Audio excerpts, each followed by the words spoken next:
This Faith and Finance podcast is underwritten in part by Sound Mind Investing. For more than 30 years, do-it-yourself investors have relied on SMI for proven strategies and trustworthy guidance. SMI helps people build wealth so they can provide for their families, prepare for the future, and give generously. Learn more at soundmindinvesting.org.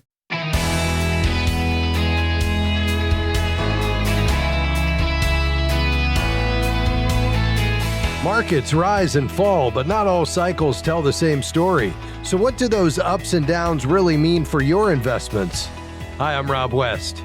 We often hear about bull and bear markets, but those trends actually come in two forms, cyclical and secular. Understanding the difference can help you make wiser long-term decisions with your portfolio.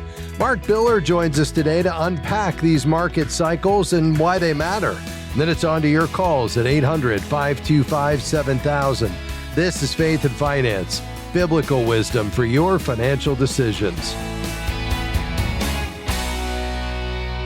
Well, if anyone can help us unpack the difference between cyclical and secular trends, it's Mark Biller. He's executive editor at Sound Mind Investing and a valued underwriter of this program. Mark, great to have you back with us. Well, thanks for inviting me back, Rob. Mark, I want to dig into a great piece you wrote for the Sound Mind Investing newsletter titled Bulls and Bears, Cyclical and Secular. Let's start with the basics. People often hear about bull and bear markets, but what do those terms really mean?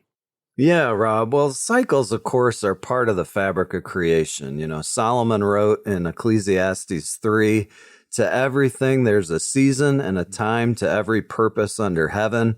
We see cycles all around us in the natural world, the sun, the moon, the tides, the seasons, and so on. And financial markets go through cycles too. They're obviously less predictable than the natural world cycles, but the most familiar of those investing cycles are bull markets when prices and market indexes are rising, and bear markets when they're falling. That's helpful. Your article also explores the difference between cyclical and secular bull and bear markets. These may be new terms for our listeners. Unpack those for us. Yeah, absolutely. Those are really just fancy words for a very simple idea, Rob, and that's that markets experience both short-term and longer-term cycles. So we call the shorter-term cycles cyclical, as in the cycles of the economy, the short-term stuff. And then the longer-term cycles we call secular. Now, where this can get a little confusing for people is that you can have a longer-term secular cycle that might last from 10 to 40 years. But within that longer-term period, there can be a lot of shorter-term cyclical turns back and forth. That's not confusing at all. Right? Give us an example of how these shorter cyclical trends fit within the broader secular trends. Yeah, a couple examples will definitely help. So from 1968 to 1982, the S&P 500 index was flat. It didn't go anywhere for 15 years. In reality, the situation was actually a little worse than that because high inflation meant that stock market investors were actually losing about 60% of their purchasing power over that time. But that's the idea of a secular bear market. It lasted 15 years without any sustained progress. But within that 15-year period, there were several shorter-term bull and bear markets where the market was going up and down. A more recent example of that same thing was from 2000 to 2009. Again, the U.S. stock market was flat for a decade. That was another secular bear market. But within that decade, we had two distinct cyclical or shorter-term bear markets with a 5-year bull market in between those. And fortunately, that's pretty typical on the stock market side of things, where the bull markets tend to last a lot longer than the bear markets, and the gains from the bull markets are much bigger than the losses from the bear markets. Yeah. And so why does it matter for everyday investors to know whether we're in a cyclical or secular trend? Yeah, great question. You know, it's actually probably more helpful in terms of bonds than stocks, to be honest, for two reasons. The first is that the bond market's secular cycles have been much longer and more pronounced. So most investors know the U.S. bond market had an incredible 40-year bull market from 1982 to 2021. What they may not realize is that those types of long cycles are actually pretty typical for bonds, which may be a little scary given that it seems like we may have flipped into a new bond bear market since COVID. Interesting. Well, we'll continue to unpack this. And also, how does this affect how you build your portfolio? And if we're facing some of these challenges, especially with bonds, what do we do about it? Mark Biller here today. He's executive editor at Sound Mind Investing and a regular contributor on this program. We'll be right back.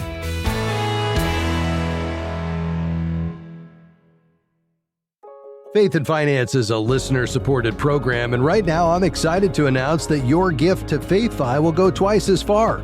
Thanks to generous donors, every donation made before December 31st will be matched dollar for dollar.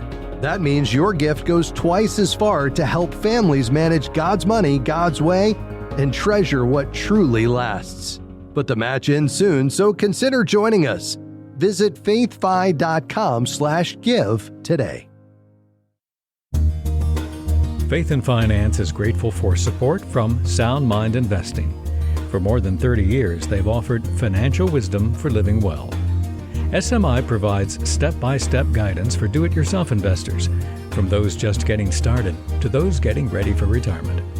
More information, including a short video webinar on profit and peace of mind no matter what's happening in the market, is available at soundmindinvesting.org.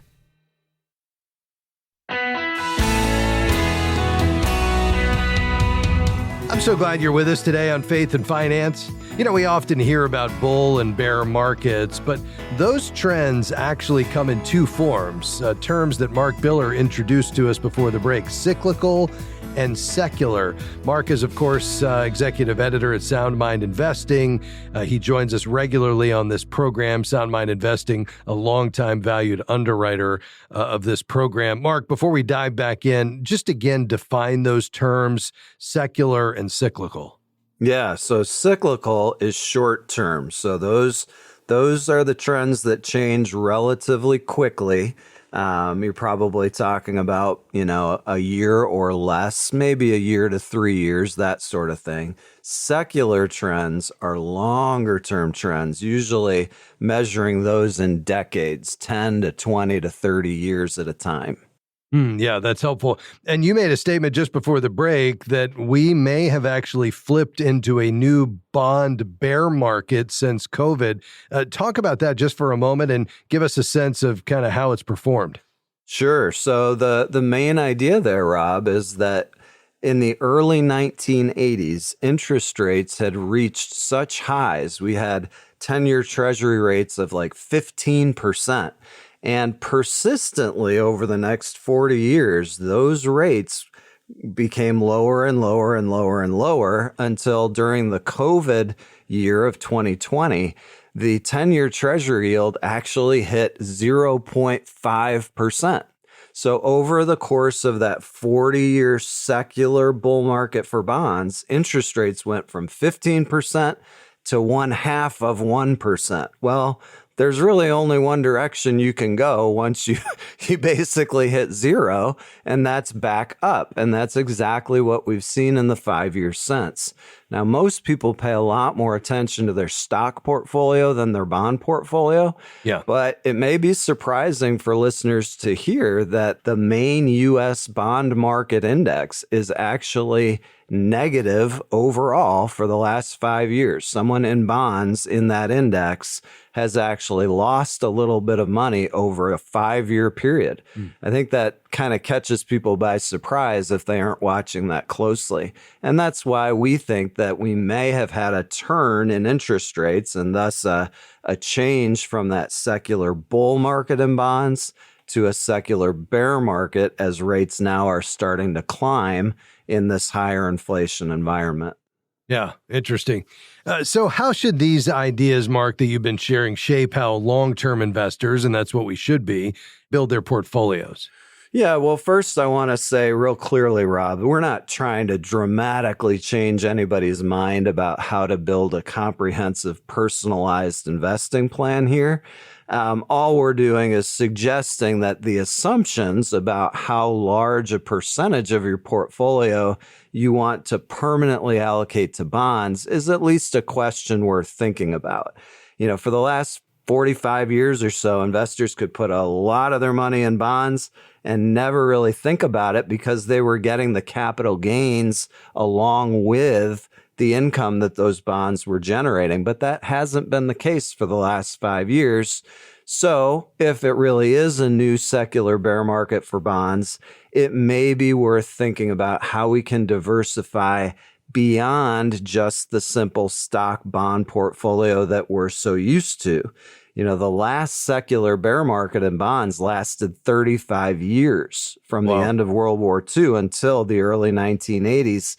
So it's probably worth our time to at least entertain the possibility that bonds aren't going to be quite as helpful in the decade ahead as they have been for the last 4 decades. Yeah. Well, you've talked about how SMI is responding to these market shifts. What specific adjustments are you making, Mark, then in light of this environment? Yeah, well, we've been wary about the risk of a secular bear market in bonds. And the first thing, Rob, is we just allocate less to bonds than many investors do because of that. The article explains in some detail how we get to a bond allocation that's closer to 30% in total than the 40% that most typical 60-40 type investors would use for bonds. So we're about 10% less in terms of bonds. We certainly haven't abandoned them. We've just diversified further beyond bonds. About a dozen years ago, we created a strategy called dynamic asset allocation, which offers a variety of investment options for the part of a portfolio that isn't invested in stocks. And about 20 months ago, that strategy steered us into gold, which we've talked about a few times recently. And that's been a significant allocation for us ever since, taking up some of the space that bonds would normally occupy in a portfolio. Earlier this year, we wrote about a different approach that diversifies across 20 different asset types in a moving tactical way that changes as markets change. And I'll link to that report that explains that strategy on the soundmindinvesting.org website if there are any listeners who want to learn about that approach. And thankfully, there's an ETF that takes care of the hard work of following a 20 asset class strategy. But that's another way, Rob, that we've kind of diversified beyond just a simple stock bond portfolio. Yeah, that's helpful. By the way, again, that website is soundmindinvesting.org. All right, Mark. Well, if a lot in our listening audience are in that retirement season, they have that classic 60-40 bond stock portfolio, and bonds are likely to face challenges given what you've said. What other asset classes can they look to for diversification right now? Yeah, well, the last few years, our SMI portfolios have included gold, which we've talked about, commodities, sometimes real estate. You and I have discussed the pros and cons of adding a small Bitcoin allocation. And then there are several other asset types, energy stocks, things like that within that ETF that I mentioned that adds additional diversification as well. In September, Morgan Stanley's chief investment officer created a real stir by proposing that the traditional 60-40 stock bond portfolio should be adjusted to 60% stocks, 20% bonds, and 20% gold. Now, like we've discussed, Rob, as much as I like gold, and I really do, even I'm a little hesitant to go that high just in gold. But it does make the point that getting to a 20% type of allocation across a blend of gold, commodities, Bitcoin, real estate, energy stocks, etc., that type of arrangement does sound pretty reasonable to me. Yeah. All right, we've got just about 30 seconds left, Mark. What encouragement would you leave our listeners with if they're feeling uneasy or unsure about where to go in these markets? Yeah, the main thing, Rob, is we're just trying to build portfolios that you can stick with and that will be resilient for you through both secular and cyclical bull and bear market shifts. This bond idea is pretty new. That's where the focus of this article is. So we're not advocating for huge changes, but hopefully this article will at least get listeners thinking about some of the right questions. Oh, I think it'll certainly do that. What a great perspective. Understanding both short and long-term market cycles helps us invest with patience and discipline and even faith, trusting that God is sovereign over every season. Mark, thanks for breaking it down for us. Always a pleasure, Rob. That's Mark Biller. Head to soundmindinvesting.org and look for bulls and bears, cyclical and secular. We'll be right back.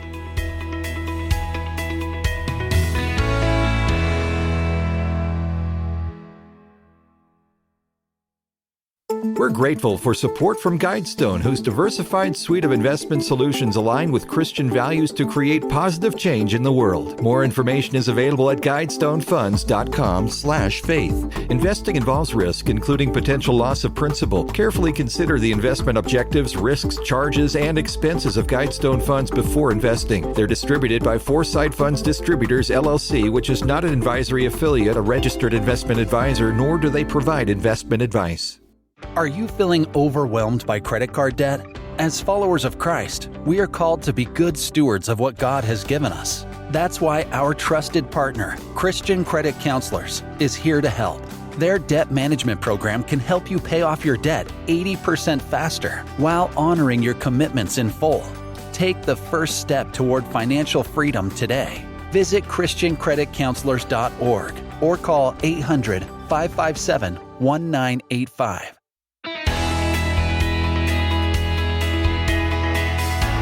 This is Faith and Finance, biblical wisdom for your financial decisions. I'm Rob West. Looks like we have one line open today, 800-525-7000. You can call right now. Let's go to Florida. Hi, John. Go ahead. Thanks for taking my call. I'm calling because I'm getting close to retirement age, and I just wanted to know your thoughts on annuities because I have no debt. I have some investments, savings, but I don't have a pension. I don't have a retirement plan, anything like that. So I was just wondering what your thoughts were for annuities for a steady, guaranteed monthly income. Yeah. What do you have in liquid assets, if you don't mind me asking? In liquid assets, probably about 200. Okay. And that would include your emergency fund, or is that separate from your emergency reserves? No, that would include my emergency. Yes. Okay. So if you were to take 6 months worth of expenses and set that aside, what would that be? It would probably be about, I'd say probably leave me about 160. Okay. And are you married? No, single. Okay. And so if that left you 160, and what is your age currently? 62. Okay. Yeah. And so right now, what are you living on? I still work. And now when you asked me liquid assets, was that as far as what I have in investments or just emergency fund that I don't have invested? The 200 I'd mentioned before, I have it in interest saving money market accounts, but then I have my stock portfolio that's different, that's separate. Okay. And what's the total of that? The stock portfolio, probably about 700. Okay. And would you be looking for an annuity as to complement the 700 where you'd keep that invested? Or are you considering, replacing the current investments with just kind of one annuity for the whole thing? Well, that's just it. I was wondering if I should take maybe part of those investments and make it an annuity to at least have a guaranteed monthly income besides whatever Social Security might be. Yeah, no, that makes sense. And I think that could, alleviate some of the risk. I mean, these typically aren't my first choice, but when you're describing, your situation, I mean, that's what it can be used for, as a guaranteed monthly income, especially when it's alongside other investments. If you were not working any longer, what would you need per month beyond Social Security to just make sure that your monthly expenses were covered? What amount per month? If I wasn't working, I'd say probably about 4,000. Okay, great. Is that based on you anticipating taking Social Security, John, at full retirement age, or did you take it early? No, I have not taken it yet, but I do plan to take it earlier. Yes. Okay. At what point do you think you'll take it here? Once you stop working? Yes, once I stop working. Okay. And what's your current read on that, just based on what you know today? I'm looking probably about a year. Okay. Yeah, I mean, so that's going to lock in a pretty sizable permanent reduction in that Social Security. So, I mean, one option would be, what could you do to delay that at least until full retirement age, which would get you, potentially 20 to 25% more than every month for the rest of your life than if you were to take it early. I think on the annuities, I mean, the upside of annuities is that, you can create guaranteed income for them. From them. And so a lot of people, who are interested in annuities are saying, listen, I want to transfer the risk away from myself and to an insurance company so that I don't have to think about market performance. And, so when you want guaranteed income for life, you don't have a pension, you want to be able to say that, okay, my basic expenses are covered. You want to be conservative. You want protection from the market volatility. That's where these can shine. The downside is, they are typically higher on the fee side, especially with variable annuities. There are surrender charges if you need the money early. The riders get complex, the fine print, and just the loss of liquidity because the money's tied up. So a lot of times people will try to find a balance between, okay, what if I take a portion of my money and lock in at least some guaranteed income that when I add it to Social Security, at least covers the majority of my assets, and then I could keep the rest invested.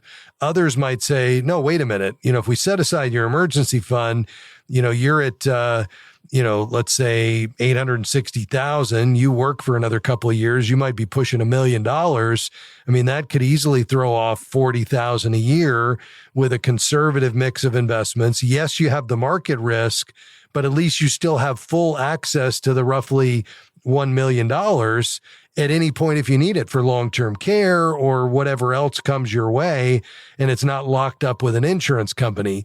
And I think, that's typically my preference, and you manage the risk through the investment strategy. You have an advisor that you'd work with who'd use a combination of probably treasuries and, maybe a CD ladder and, some high yield dividend paying stocks, things like that, to offset the risk, but it gives you still full access to the money. And so I think that's where you've kind of, got to determine what's the best fit for you. But at the end of the day, I'd try to work as long as you can so you can let that Social Security grow, and then either say, I'm just going to manage risk through my investments and I'm going to keep full access to the money and I'm going to find a great advisor to work with, or I'm going to take a portion of that and, kind of put it away for guaranteed income into an annuity product. But I'd get at least 2 or 3 different bids because they're not all created equal. Does that make sense? It makes perfect sense. And you brought up a couple of good points that I hadn't thought about. So awesome. Thank you very much. All right, John. God bless you, my friend. Thanks for being on the program. Let's go to Missouri. Hi, Dennis. Go ahead. I'm in my 70s. I'm retired. I don't have much money saved. I'm divorced. And sure, my income goes for alimony. But what I'm wondering about in my age is I have a good enough income. I'm wanting to try to balance things, save money for emergencies. And then at the same time, I want to start giving more to the Lord's work because I believe that that's a better reward given to the Lord's work than saving a bunch of money down here. Wow. Does that make any sense? It makes a lot of sense, Dennis, and I'm delighted you got on the program today because I can't think of a better way to finish our program today than to say, you know what? We have to realize that, yes, God entrusts his good gift of wealth and resources to us for our enjoyment and for provision of our family. But I would say even bigger than that is our opportunity to hold it loosely and give it generously.